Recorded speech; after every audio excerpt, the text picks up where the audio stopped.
Oi pessoal, tudo bem? Eu sou Fernanda Florencio, sou a pessoa menos favorita da internet, bem-vinda a mais um vídeo. Não sei se dá pra perceber pelas minhas pérolas, eu ia colocar uma roupa xadrez, mas tá muito calor aqui na minha cidade, mas hoje a gente vai falar dela, a rainha, a incrível, a mãe do punk, a pessoa mais maravilhosa, tô falando dela, Vivienne Westwood.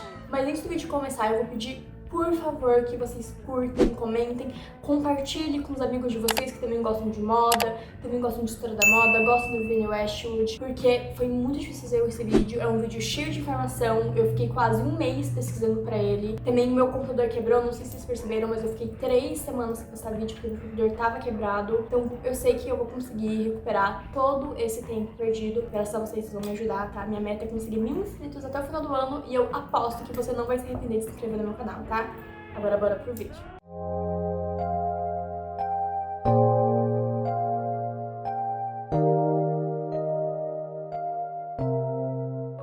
Capítulo 1, Nasce uma Estrela. Nascida no dia 4 de abril de 1941, Vivienne Isabel Soares, que ainda não era Westwood, e nasceu em Derbyshire, uma região rural da Inglaterra. O pai dela era sapateiro e a mãe dela trabalhava numa fábrica de algodão. Se você prestou atenção nas datas, você deve ter percebido que a Vivienne nasceu bem no começo da Segunda Guerra Mundial, um período extremamente sombrio para a história da humanidade, e especialmente a Vivienne por ter passado toda a segunda infância dela em toda a situação de escassez, de economia, de incerteza sobre o futuro. Isso ia refletir muito na vida dela, nas posições políticas dela e também na arte dela. Especialmente o DIY, que foi basicamente como ela começou. Isso veio muito do que ela via a mãe dela fazendo, porque tecido, costura, tudo era muito racionado, porque era tudo pra guerra. Então a mãe dela sempre, pra conseguir bancar ela, os filhos, tudo, ela fazia umas gambiarrinhas, que foi o que marcou a Vivienne e refletiu muito no como ela trabalharia hoje. No fim dos anos 50, quando a Vivienne estava onde nós chamamos de ensino médio, o pai dela recebeu uma proposta de emprego em Londres e eles se mudaram para a região do Harrow, que é uma região bem de periferia e bem onde moram as pessoas que trabalham nas fábricas, nas indústrias. E toda essa visão que ela teve de morar numa cidade grande, cheia de arte como Londres, ela se mudou para uma escola que era uma escola que ainda não era de gente rica, mas era um estilo mais academia e bem elitista, querendo ou não. Sem contar, né, a região que ela morava fez ela ter contato muito com as causas operárias, causas trabalhistas, pensar um pouquinho mais de consciência de classe, e ela começou a estudar, isso, algumas fontes divergem entre joalheria, moda ou artes na Harrow Art School, que hoje é a faculdade de Westminster, que é bem famosa, inclusive, na Inglaterra. E essa mudança para Londres, né, a faculdade, a região que ela morava e toda a capital da moda, que era naquele lugar, com a moda acontecendo, a moda urbana, rock, os threads, tudo o que acontecia ali naquela região fez muito a Vivienne pensar um pouquinho fora da caixa, ver que o mundo era muito mais e criar muito mais consciência de classe, que é uma coisa muito importante. Especialmente na moda, a gente tem que começar a ter, porque quando se fala de consciência de classe na moda, tá em falta, hein, gente? Tá em falta. Tá difícil.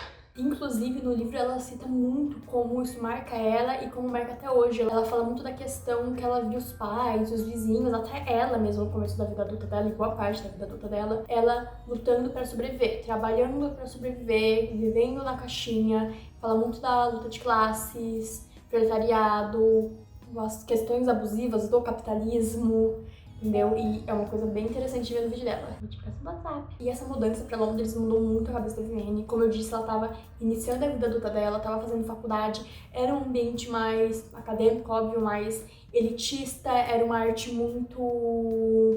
como posso explicar? Não é a palavra certa, mas era uma coisa muito eurocêntrica, muito classicista, sabe? E ela morar naquela região totalmente do proletariado, morar em Londres, que era uma cidade onde estava a moda urbana, a moda subversiva, mudou muito a mente dela e a forma dela olhar o mundo. No livro, inclusive, ela cita diversas vezes sobre a questão da luta de classes, dela ter nascido, crescido e se tornado, querendo ou não, parte daquele grupo e cresceu com os pais dela trabalhando pra pagar conta, pagar casa, trabalhando horas pra não receber nada, né, falando dessas questões abusivas do capitalismo, claro, sempre. E é muito legal essa consciência de classe que ela tava formando e ela vai trazer até o final da vida dela, que é uma coisa que falta muito hoje em dia na moda, né, a gente vê tá faltando muita consciência de classe no povo aí. Mesmo ela amando moda, amando criar, ela não sentia que valia a pena ela continuar na faculdade Porque na cabeça dela e de muitas pessoas até hoje, se você não é rico, se você não vem de família, se você não tem contato, não tem por que você ser artista, porque você ser da moda é impossível, você não vai conseguir, você tem que arranjar alguma coisa que te dê dinheiro, te dê emprego, te dê estabilidade. E mais uma vez a gente vê a história dela, que é nos anos 60, refletindo até hoje em dia. É gente que pega 3, 4, 5 transportes públicos para chegar à faculdade, trabalhar, sair de casa 5 horas da manhã e nem sabe a hora que vai voltar. Às vezes a gente nem sabe se a gente vai voltar para casa com o perigo que tá. E trabalhando às vezes mais que 8 horas por dia, mais que 6 vezes por semana, sem folga, tudo. E é isso, gente. Infelizmente, quando a gente é pobre, não é permitido que a gente sonhe. Não querem que a gente sonhe. Claro que sempre tem alguém que fura a barreira, consegue quebrar aquele ciclo, consegue mudar de vida, mas e aí já é papo de coach, já vira essa farsa meritocrática, toda essa questão de não, porque você consegue tudo. Sim, nós conseguimos, a questão é que é muito mais difícil. E é exatamente por isso que na década de 60 ela larga o curso de artes e decide fazer uma espécie de curso técnico para ser professora e vir professora de artes numa escola de ensino infantil. Ah, barulho! Inclusive, gente, isso foi uma parte da biografia que eu me emocionei bastante quando eu li. Eu tô com a biografia aqui, deixa eu mostrar pra vocês. Aqui, ó. Minha biografia da Vivienne Westwood é basicamente minha bíblia, tá? Ó. Amém. Sejam abençoados por Vivienne Westwood. Inclusive, essa foi uma parte da biografia que eu me emocionei bastante, que eu me identifiquei bastante, porque eu terminei o meu ensino médio em 2021 e eu tinha nota suficiente pra passar em moda na USP com uma boa nota, sabe? Uma boa nota de corte. Só que aí eu pensei melhor e eu falei assim, melhor não, meus pais mal e mal conseguem criar eu, meus irmãos, tipo assim, eles conseguem nos criar, mas eu fazer eles pagarem transportes, apartamento, tudo pra eu morar em São Paulo e fazer moda, eu sou pobre, eu não tenho contato, sabe? E no final eu fui fazer letras e nem terminei letras, mas é um pensamento que a gente tem até hoje, acho que muita gente que eu falar aqui vai se identificar com isso, e é bem triste. Bem triste, gente. Mas voltando, porque a biografia sobre Vivienne Westwood não é sobre mim. Enfim, em 1962, ela se casa com Derek Westwood, que aí pega o sobrenome. Eles se conheceram numa festa, numa espécie de bailinho. Ela sempre gostava de sair, dançar. Ela participava, né, daquelas subculturas que tinha em Londres. Ele também fazia parte. Ele era aprendiz de mecânico numa fábrica que tinha ali na região. E eles se casam literalmente alguns meses depois do primeiro encontro. E em 1963, a Vivienne dá luz ao seu primeiro filho, Benjamin. O casamento durou até mais ou menos 67, 68. A própria Vivienne fala na biografia que ele não era uma pessoa ruim, não era um relacionamento ruim, porém era uma vida pacata, era uma vida típica do proletariado. A Vivienne dava aulas, ele trabalhava lá na fábrica, ela cuidava das crianças. Depois, quando o Benjamin estava um pouquinho maior, ela começou a fazer joias e semi-joias e vender nas feiras livres que tinha na região. Vivienne Westwood, você teria adorado a Feira Hippie de Campinas, mulher, você teria amado aquele lugar. Mas ela e Derek se separariam a partir do momento que ela colocou os olhos no homem que mudaria a vida dela, mudaria a carreira dela e também mudaria toda a estética como a gente conhece hoje, Malcolm McLaren. E é dessa união amorosa, artística e explosiva que viria um movimento que vai influenciar a moda, a música e toda a estética pelas próximas décadas. Capítulo 2, Vivienne Westwood é punk.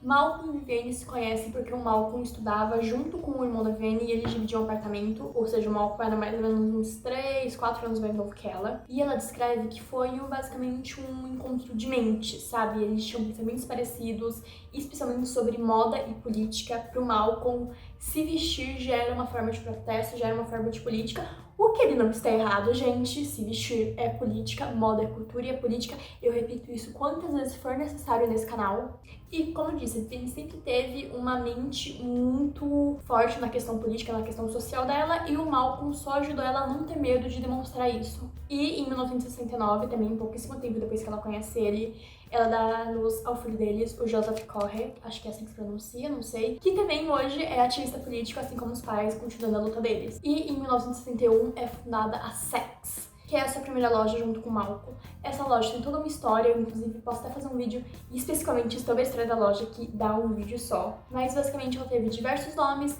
entre eles Saks, Let It Rock, e no final virou World's End, que inclusive tem um relógio na frente, é muito legal. Se Deus quiser, com o apoio de vocês, um dia eu vou lá e a gente grava um vídeo diretamente da loja. Toda a estética da loja tinha esse estilo irreverente, submersivo que o Derek e a Vivienne tinham. A Vivienne fazia todo no DIY, usando aqueles clipes de proteção, sabe? Que usa em fralda de bebê, eu esqueci o nome, fazia artes, eles faziam camisetas com frases, às vezes com imagens até pornográficas, bem provocativo. Então, hoje, você que usa uma Baby Tee com imagem, tudo, agradeço a Vivienne Westwood. Eles também tinham uma questão de reaproveitamento, que nem eu falei antes, então ela pegava roupas dos anos 40, 50, 60 e customizava, seja para pessoas que levavam para ela as roupas para customizar ou até que ela comprava em brechós, uma coisa muito genial e muito à frente do seu tempo. Inclusive, a gente foi na World's End, onde foi formada, acho que uma das maiores bandas do punk, as mais populares, que é os Sex Pistols.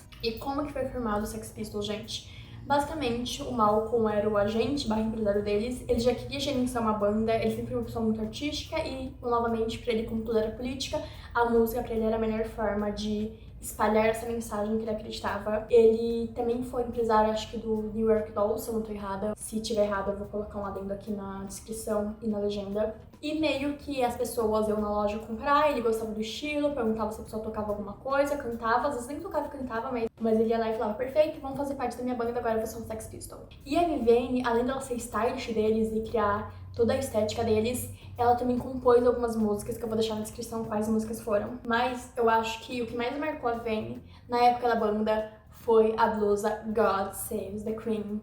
She's not a... Eu gosto muito dessa música.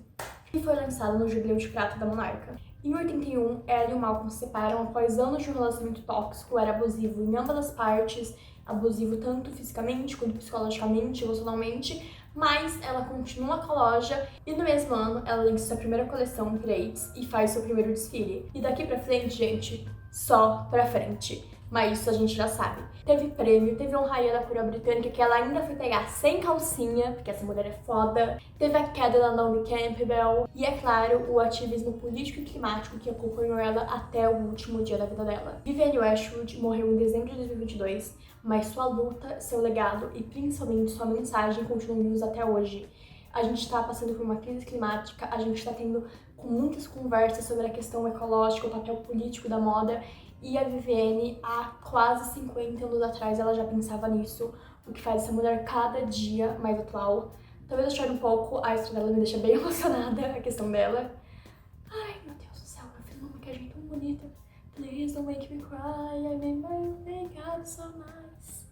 Mas é o que eu sempre digo, gente, não há nada mais elegante do que ter consciência de classe. Eu poderia ficar dias falando sobre essa mulher, sobre a trajetória dela, sobre como ela me influenciou e influenciou outros estilistas, outras pessoas que amam moda. Mas infelizmente o YouTube não permite. Mesmo assim, eu vou deixar na descrição algumas dicas de leitura, algumas dicas de documentários.